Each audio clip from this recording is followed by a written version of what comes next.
C'est très important de vous parler de nos expériences en élevant l'agriculture. C'est très important de partager nos vécus. C'est très important de partager ce qui se passe chez nous avec vous. Et cela pour plusieurs raisons. Ça vous permet de ne pas faire les mêmes erreurs que nous. Ça, c'est un. Ça vous permet de pouvoir ajuster ce que vous faites chez vous si vous êtes déjà dans une mauvaise pente comme nous.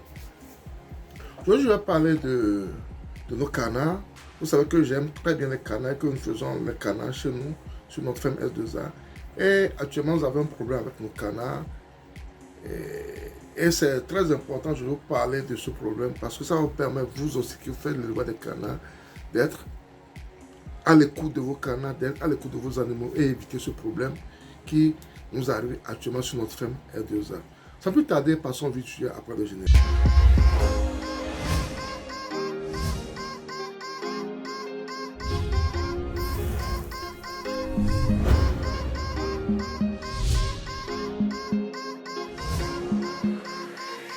Si tu veux découvrir la première fois, moi, c'est Sabi Aliati. Sur ma chaîne, nous parlons d'investissement en général en agriculture et l'élevage. Si cette thématique est importante également, tu es au bon endroit. Abonne-toi à notre chaîne, clique sur la notification pour ne pas rater nos vidéos à chaque fois que nous publions. Ensuite, partagez le maximum pour qu'elle puisse atteindre un grand nombre de personnes. N'oubliez pas un pouce, ce qui va aider YouTube également à publier nos vidéos à plus de personnes. Nous aimons beaucoup les canards, nous faisons beaucoup les canards chez nous. Et nous savons que les canards, ce sont des animaux très prolifiques et qui peuvent nourrir son homme parce que le prix de vente sur le marché est vraiment important par rapport à certaines spéculations. Ils ne sont pas aussi compliqués comme certaines spéculations. C'est ce qui fait que nous avons eu un amour particulier pour ces canards. Mais nous avons fait des erreurs de débutants, nous avons fait certaines erreurs qui pèsent sur nous actuellement. Vous savez, souvent quand on fait l'élevage des lapins, quand on fait l'élevage du porc, quand même on veut faire les moutons, les chèvres et autres, on s'assure d'éviter la consanguinité. On fait tout pour mettre un accent particulier pour éviter que les animaux de même parents se multiplient entre eux, pour éviter la consanguinité. Chez les lapins, chez les moutons, les chèvres, les porcs et autres, on évite ça parce que ça va détruire ton cheptel. C'est très important, on met un accent particulier sur cela. Moi, avec mes canards, arrivé un moment, vous savez, mes canards pondent beaucoup, pondent bien. J'ai jusqu'à 18 ou 20 œufs, des fois 15, etc. Et à l'éclosion, des fois j'ai 100%. Avec 18 œufs, j'ai 18 canetons. Avec 15 œufs, j'ai 15 canetons. On retire les canetons chez les parents et on les met en poussinier et puis on évolue. Et puis rapidement, on a un très bon cheptel. Actuellement, j'ai un problème. Le problème que j'ai, c'est que mes canards ne continuent pas à faire les œufs comme ils font d'habitude. Mais à l'éclosion, le ratio est très mauvais. Le ratio est très mauvais. J'ai revu l'alimentation et je vois qu'il n'y a aucun problème au niveau de l'alimentation. C'est l'alimentation qu'on donne d'habitude, qu'on ne continue pas à donner. Le ratio mâle-femelle, elle est au point. J'ai un très bon ratio mâle-femelle. Moi, je fais jusqu'à 4 femelles pour un mâle, pour être sûr qu'il y aura un bon, des fois je vais à 5, mais en général je fais 4-5 mâles pour 5 femelles. Donc c'est ce que je fais à mon niveau, pour permettre une bonne fécondation des œufs, pour que j'ai de bons petits. Et malheureusement, avec ce ratio, avec cette quantité de ponte, j'ai mes œufs qui sont au rendez-vous. Quand les œufs éclorent, on a très peu de canetons. On a très peu de canetons. Ça, c'est plus qu'on a d'habitude. C'est plus qu'on a d'habitude. Et je suis obligé d'aller vers les frères qui font la même chose que moi pour me renseigner un peu. Et j'ai vu que je suis en train de faire une erreur. Et l'erreur, c'est la consanguinité. La consanguinité. Contrairement à l'idée que les gens reçoivent, les canards aussi ont ce problème.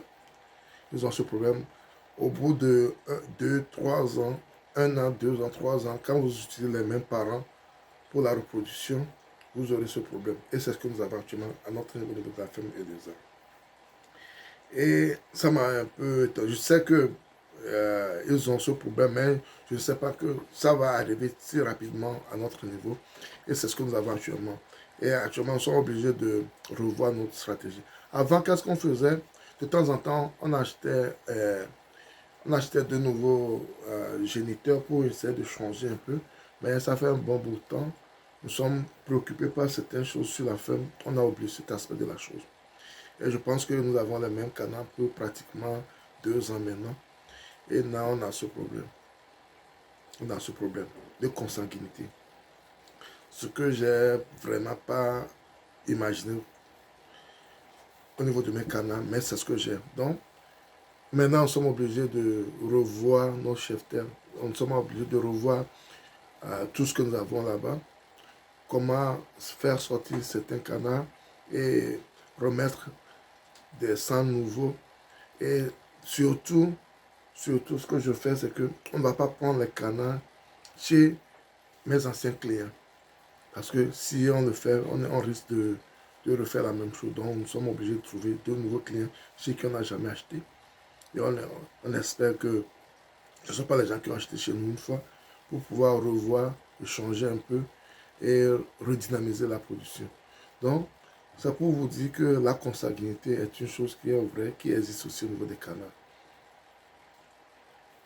C'est une chose qui existe aussi au niveau des canards. Donc, c'est très très important. Quand tu fais l'élevage des canards et tu as tes canards, tu as une grande quantité de canards, il faut souvent penser à cela. Il faut souvent penser à renouveler tes animaux, à renouveler tes reproducteurs et essayer de mettre du sang nouveau, du sang frais parmi tes reproducteurs. Sinon, à la longue, tu auras ce genre de problème que nous avons actuellement. Et c'est pourquoi aussi il est important, comme je le dis toujours, d'aller vers les gens qui font la même chose que vous. Donc, c'est parce que j'ai expliqué mon problème à un monsieur qui fait aussi les canards comme moi. Et c'est lui qui m'a expliqué ceci. Ça m'a permis de voir clair dans cela. J'ai vu qu'il a raison parce que je n'avais pas ce problème avant. Et subitement, après un certain temps, je comprends avoir ce problème. Et maintenant, on va résoudre ce problème qui est arrivé chez nous. Donc, c'est très important de savoir ce qui se passe. C'est très important de maîtriser sa reproduction. C'est très important de connaître les rouages de son travail. Nous, on l'a appris à nos dépens, mais je ne veux pas que tu l'apprennes aussi à tes dépens. Donc, c'est très important, ce genre de vidéos, pour pouvoir vous dire les réalités de la chose, les réalités de ce que nous vivons, pour pouvoir vous permettre, vous, qui veut évoluer aussi dans ce domaine, de savoir et de mettre des garde-fous pour ne pas avoir les mêmes problèmes que comme nous. Si tu as aimé la vidéo, ne la garde pas pour toi, partage autour de toi pour qu'elle puisse atteindre quelqu'un également qui fait les canards ou bien qui veut faire des canards, de se préparer en conséquence. Et si tu n'es pas encore abonné, abonne-toi à notre chaîne YouTube, plus la notification pour ne pas rater nos vidéos à chaque fois qu'on publie. Un pouce également très important, ce qui va permettre à YouTube de diffuser nos vidéos à plus de personnes. C'était Sabi, et à la prochaine. Bye bye.